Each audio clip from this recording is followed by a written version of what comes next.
کیا اسلام میں ٹرانسجینڈرز کی نماز جنازہ کا کوئی خاص طریقہ ہے؟ ٹرانسجینڈرز کے نماز جنازہ کا کوئی خاص طریقہ نہیں ہے، لیکن یہ بات حقیقت ہے کہ آپ نے ہجڑوں کا یا مخنثین کا یا ٹرانسجینڈرز کا عموماً جنازہ ہوتے ہوئے دیکھا نہیں ہوگا۔ یہ عموماً رات کے وقت خود ہی جنازہ پڑھ کے، جنازہ کا ان کو نماز بھی نہیں پڑھنی آتی۔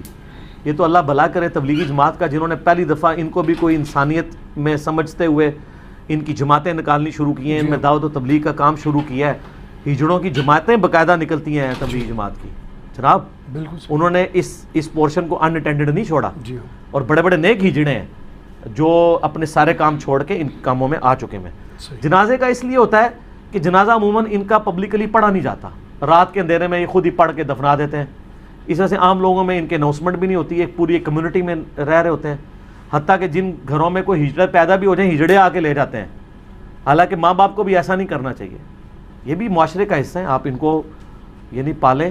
ظاہر اللہ نے دیکھیں، ایک طرف اگر اللہ آپ کو ہجڑا دے دے، اس کے بدلے میں آپ کو ایک پیرلل بچہ مل جائے، پیرلائز ہوا ہو، فالج گرا ہوا ہو، تو دونوں میں سے کس کی پرورش کرنا آسان ہے؟ صحیح بات، ہجڑے کی۔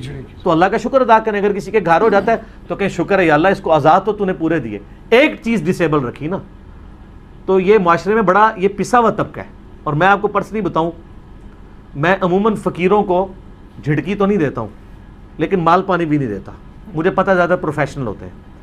لیکن مجھ سے اگر کوئی ہجڑا آ کے مانگتا ہے نا تو میں ضرور دے دیتا ہوں۔ یہ پسا ہوا طبقہ ہے اس معاشرے کا، حقیقت بات ہے۔ اگرچہ اس میں کئی لوگ پروفیشنل بھی بنے ہوئے ہیں، لیکن ظاہر ہے ہمارے پاس تو کوئی جج کرنے کا طریقہ نہیں ہے کہ کون پروفیشنل ہے۔ باقی ایک چیز ہے، یہ بڑے آرگنائز ہیں،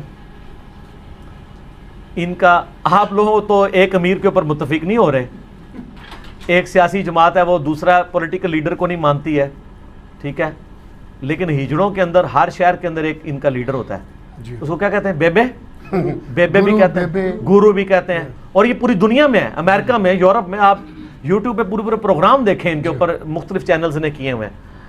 تو پھر ملکی لیول پہ بھی ایک ہوتا ہے، پھر جب کوئی فوت ہوتا ہے تو اس کی جگہ سکسیسر اس کا بنایا جاتا ہے۔ پورا ان کا ایک آرگنائز سسٹم چل رہا ہوتا ہے۔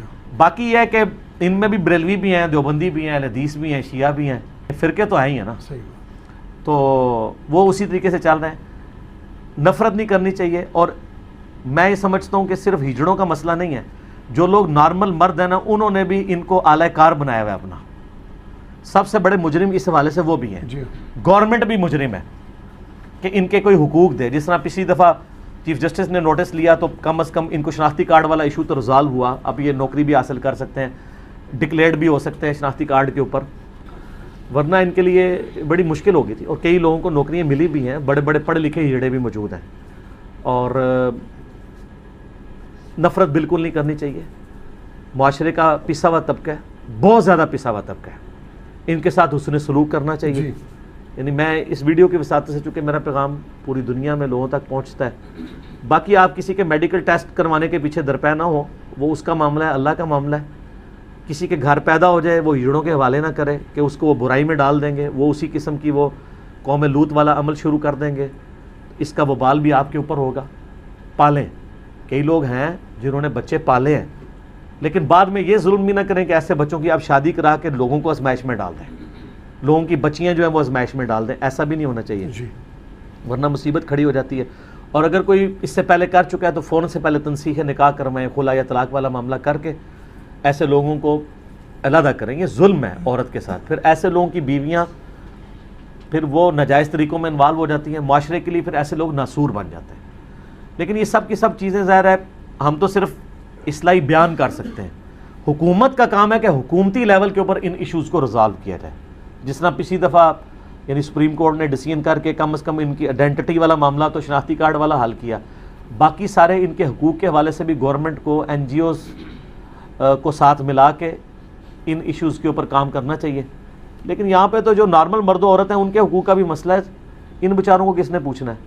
لیکن مجھے حیرانگی یہ ہے کہ جو دیندار لوگ ہیں جب وہ اس طرح کے کام کر رہے ہوں اور ان کے ساتھ چھیڑ خانیاں کر رہے ہوں اور مذاق کا ذریعہ بنایا ہوتا ہے، کہیں بیچارے کہیں سے گزر جائیں لوگ آوازیں کستے ہیں، پھبتیاں لگاتے ہیں، اور وہ بھی آگے سے مطلب اس طرح کرتے ہیں، تو خاموشی کا بائیکاٹ کرنا چاہیے، لوگوں کو منع کرنا چاہیے، یار یہ اللہ کی مخلوق ہے، اللہ نے پیدا کی ہے، آپ بھی ایسے ہو سکتے تھے، اللہ نے ان کو ایسا کیا ہے. جی ان کو یا اگر وہ خود بھی ہوئے ہیں تو اپنے حالات و واقعات کی وجہ سے ہوئے ہیں. ہو سکتا ہے آپ پہ یہ حالات و واقعات آتے آپ اس سے بھی زیادہ برا پرفارم کرتے ہیں.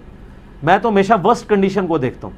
اللہ کا شکر ادا کرنا چاہیے اور قطعاً کسی کے ساتھ اس طرح کی یعنی دشمنی والا رویہ نہ رکھیں, نہ کسی کا ٹھٹا اور مذاق اڑائیں, اللہ سے ڈریں.